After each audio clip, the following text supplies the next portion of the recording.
Ac i Alfed, wyt ti wedi bod yn mynd heb fwyd am bron a bod wythnos erbyn hyn. Sut wyt ti'n teimlo? Dwi'n teimlo'n, dwi'n edrych ymlaen am gael pryd o fwyd, ond mae bod yma yn y Senedd heddiw yn gwybod na'n ddadl yn diwofori. Swn i'n gallu gwneud wythnos arall fel yna.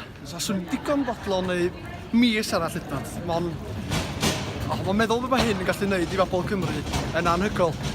A mae'n meddwl datblygiadau yn y Senedd sydd wedi ddigwydd, sydd fydda democratiaeth gwaith, perspektif Cymraeg, mae'r posibiliadau i'r Gymraeg yn anhygoel. A mae'n tanio fi ymlaen i frwydro eto ag eto. Felly, ydy'r wythnos wedi bod yn un anodd? Mae wedi bod braidd, mae wedi bod yn eitha anodd wrth gwrs, ond efo'r cefnogaeth a'r holl gyfeillion wedi cael, cyfeillion newydd hefyd, cyfarfod bobl newydd, mae wedi codi'r baich yn ofnadwy. Ac fatha dwi'n dweud, dwi'n edrych ymlaen efo pryd o fwyd na, mae hwn yn rhywbeth dwi wedi bod eisiau gwneud mae'n siŵr dros blwyddyn nhw'n. Blynyddodd, dwi bod eisiau datgani'r system darlledus blynyddodd, ond mae'n teimlo'n gogoneddus fod yr wythnos yma wedi digwydd a fod na gyfla iddyn ni ddatganoli'r system darlledu.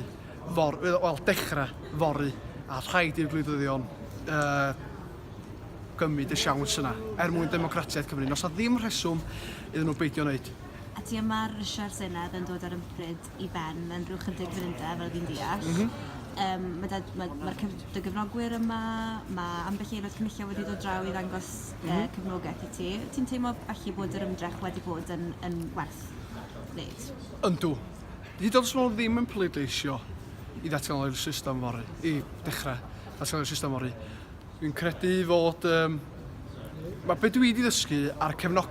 Wel, mae yna rhai bobl sydd wedi deffro at y mater yma. Bydd hynna'n oed o gyd wertho. Ond wrth gwrs, fysa o yn lliosi hynny gyda 1000 os fysa bobl yn y Senedd yma'n pleidleisio o blaid y mater hefyd. Jyst gobeithio Wilod Calon yn dweud bod nhw'n jyst yn mynd efo'u calonna a gwybod beth sydd ddau bobl Cymru a yn mynd ymlaen gyda hyn. Beth yw'r bryd cyntaf? Pa bryd wyt ti'n mynd i fwynhau cyntaf ar ôl torri'r ymbryd? Cawl i ddechrau. Dwi'n gorau, achos mae'r stymog i mae'n siŵr dwi'n lot llai na fydd i'n ddisgwyl. Wel, be sy'n i ddisgwyl lle, ond go iawn y pryd ar ôl y cawl. Chwarae teg wedi rhoi bach o donuts i fi ac McDonald's. Neu, dechrau gyda'i list, dwi'n gallu list fel yna i chi o beth sy'n gallu gael. Ond, dwi'n chwe bod yna gymaint o weithiau, wrach jyst darn y fara. Son neud fi grio hapusrwydd jyst gael darn y fara.